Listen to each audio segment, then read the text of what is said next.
안녕하세요. 재즈 전사입니다. 오늘은 재즈에서의 너무도 중요한 뮤지션이죠. 비밥을 탄생시킨 찰리 파커, 그리고 잼 세션과 재즈 보컬에 대하여 공부해 보도록 하겠습니다. 찰리 파커의 인생을 다룬 영화 버드를 보면 그의 천재적인 음악성에 대한 재미있는 일화가 나옵니다.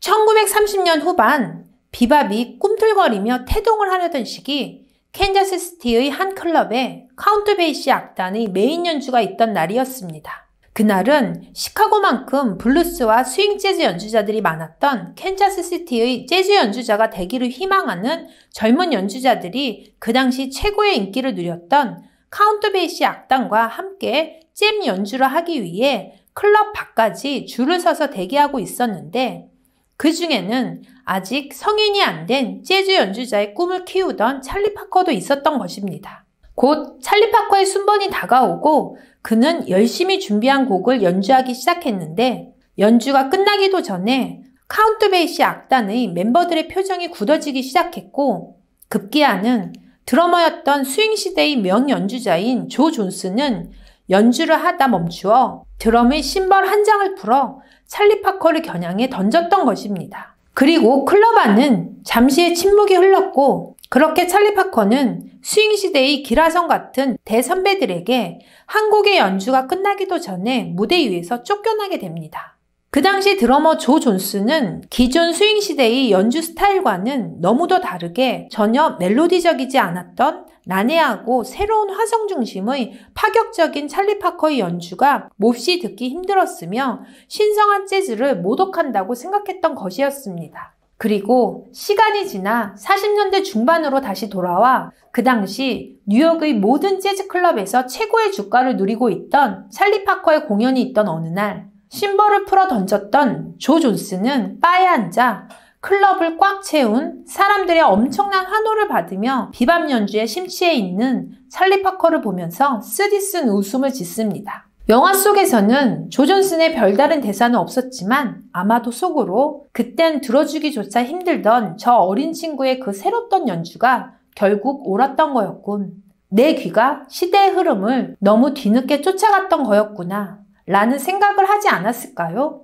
이렇게 찰리 파커가 그 당시 얼마나 시대를 앞서간 독보적이고 획기적인 연주 스타일을 창시한 천재적인 아티스트였는지 이 짧은 일화만으로도 우리는 그의 음악적인 위상을 잘 알 수 있습니다.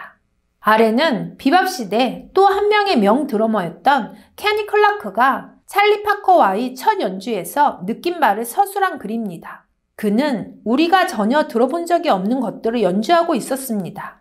이미 내가 드럼으로 연주하고 싶었던 것들을 다 들려주었죠. 레스터 영보다 2배는 빠르게 연주했고 레스터 영이 다루지 못한 음들까지도 모두 사용하고 있었습니다. 그는 우리가 생각하고 있던 것과 마찬가지의 것을 추구하고 있었지만 우리보다 한 발 앞서 있었고 무엇보다 그는 변화를 두려워하지 않았던 것입니다. 여기서 참고로 레스터 영은 스윙 시대 최고의 테너 색소폰 주자로 찰리 파커는 실제로 레스터 영의 연주에 큰 영감을 받았다고 합니다. 버드는 진정한 천재였다. 아무도 그렇게 짧은 기간 동안에 새로운 음악적 혁신을 꾀하며 동시에 높은 예술성을 성취한 예술인은 없었다. 하지만 저는 여기서 한 가지 의문을 제기하고 싶습니다. 만약 늘 그에게 따라붙는 천재라는 수식어의 말에 별다른 노력과 대가 없이 타고난 선천적인 음악성만으로 그러한 위치에 올라갔다고 생각하는 사람들이 있다면 그것은 엄청난 오산이라는 것입니다. 찰리 파커의 참고 문헌에 의하면 찰리 파커가 자기의 고향이었던 캔자스시티의 한 클럽에서 연주 도중 쫓겨난 사건이 있은 후 그는 3년 동안 하루에 잠자는 시간만 빼고 매일 15시간씩 연습에만 열중했다고 기록되어 있는데 여기에서 우리가 한 번 더 생각해 봐야 할 것은 과연 3년 동안 15시간씩 한 가지 일에 모든 노력과 공을 들여 매진한다면 그 분야에서 최고가 되지 않을 수 있는 사람이 몇이나 될까라는 의문입니다. 결국 그의 천재성을 만든 원동력은 그가 남들보다 몇 배로 더 힘든 노력을 하면서 그 속에서 새로운 것을 시도하려고 했던 도전의식과 포기하지 않고 끝까지 인내하며 연습했던 그 수많았던 시간들이 아니었을까요? 재즈 연주자들 사이에서만 행해지는 잼이라는 연주 문화는 연주자들끼리 서로 교류하며 즉흥 연주하는 재즈 연주인들의 하나의 놀이문화입니다. 잼 연주는 보통 재즈 클럽에서 이루어지는데, 예를 들어 무대 위에 한 연주팀이 연주를 하고 있으면 그 연주자들과 모르는 사이라고 해도 팀의 리더와 합의하에 한 곡이나 두 곡 정도를 그 자리에서 즉흥적으로 함께 연주하는 것을 말합니다. 만약 색소폰 연주자가 잼을 하고 싶으면 원래 그 팀의 색소폰 주자가 무대에서 내려오거나 혹은 함께 연주를 하기도 하며, 피아노와 드럼, 베이스와 같이 한 명만이 연주할 수 있는 리듬 파트 같은 경우는 원래의 멤버가 내려오고 잼을 원하는 연주자가 한두 곡 정도 나머지 연주자들과 함께하는 형식입니다. 이러한 잼 문화는 세계적으로 재즈 연주자들 사이에서는 아주 빈번하게 있는 행위로 청중들이나 연주자들에게도 신선하고 재미있는 하나의 즉흥 연주 문화로 자리 잡았으며, 오늘날 유명한 재즈 클럽 같은 경우는 매주 요일을 정해놓고 그날을 재즈 악도들부터 프로 연주자들까지 많은 연주자들이 함께 모여 별도의 형식 없이 자유롭게 음악적으로 교류하며 서로의 연주 실력을 마음껏 뽐내는 일명 잼데이도 큰 인기를 받고 있습니다. 이러한 잼 문화는 40년대 비밥 시대의 재즈 클럽에서부터 재즈 연주자들만의 전통으로 유래된 것입니다. 재즈 보컬. 재즈에서는 대중음악에 비해 노래를 부르는 보컬들의 영역은 크지 않으며 그다지 중요하지도 않습니다.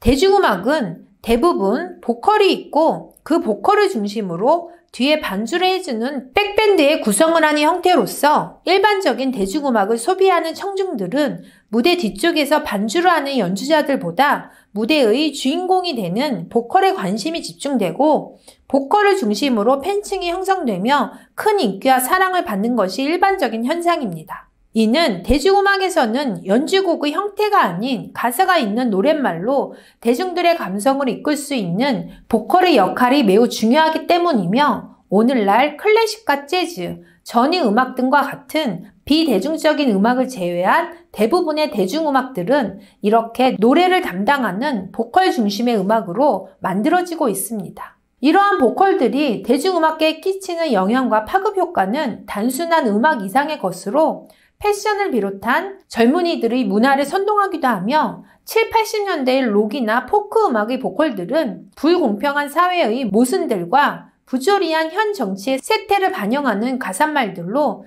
민주주의를 실현하거나 이데올로기를 외치기도 했습니다.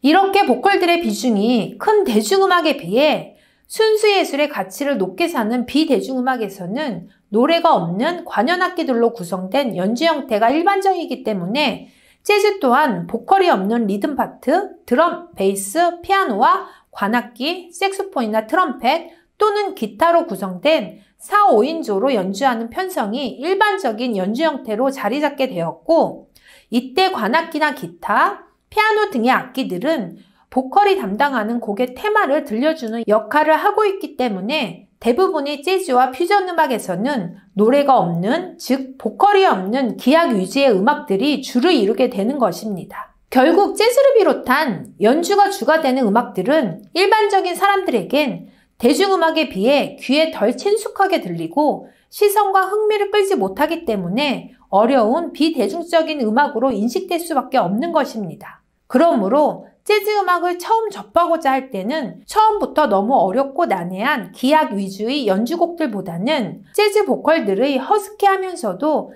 때로는 감미로운 노래가 있는 경쾌한 스윙 재즈곡들부터 듣는 것이 재즈 음악의 흥미를 잃지 않고 끝까지 섭렵할 수 있는 하나의 노하우라고 할 수 있습니다. 40년대의 비밥을 시작으로 모던 재즈가 전성기가 되기 전에 스윙 음악에서는 빅밴드의 음악을 훨씬 더 즐겁게 만들어주는 보컬들이 큰 두각을 나타냈습니다.